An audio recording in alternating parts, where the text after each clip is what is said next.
एक छोटे से शहर में करीम नाम का एक गरीब आदमी रहता था। उसकी जिंदगी सादा थी मगर हालात सख्त थे। ना कोई बड़ा कारोबार, न पक्की नौकरी। वो सुबह से शाम तक मेहनत करता मगर फिर भी घर का खर्च मुश्किल से पूरा होता।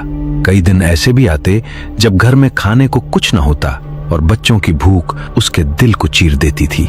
मगर करीम की एक आदत कभी न बदली। वो हर हाल में नमाज पढ़ता और अल्लाह पर भरोसा रखता। हर नमाज के बाद वो हाथ उठाता और निहायत आजिज़ी से दुआ करता, या अल्लाह, मैं गरीब जरूर हूं मगर मुझे तेरी रहमत से पूरी उम्मीद है।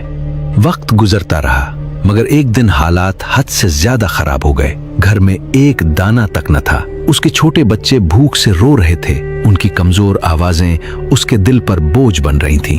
एक लम्हे को ऐसा लगा जैसे सब रास्ते बंद हो चुके हैं, मगर उसने हिम्मत न हारी।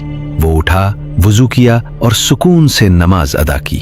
नमाज के बाद उसने हाथ उठाए, आंखों में आंसू थे, दिल में दर्द और जबान पर सच्चाई। या अल्लाह, तू ही मेरा सहारा है। अगर आज भी तूने मदद न की तो मेरे बच्चे भूखे सो जाएंगे। ये कहकर वो खामोश होकर बैठ गया, जैसे अपने रब के फैसले का इंतजार कर रहा हो। कुछ ही देर गुजरी थी कि दरवाजे पर दस्तक हुई। करीम चूका, उठा और दरवाजा खोला। सामने एक अजनबी शख्स खड़ा था। कपड़ों से जाहिर था कि वो कोई मालदार आदमी है। उसने नरमी से पूछा, क्या आप करीम हैं? करीम ने हैरत से हाँ में सर हिलाया। वो शख्स बोला, मैं काफी दिनों से एक ईमानदार और काबिले एतमाद आदमी की तलाश में था। लोगों ने आपका नाम बताया है।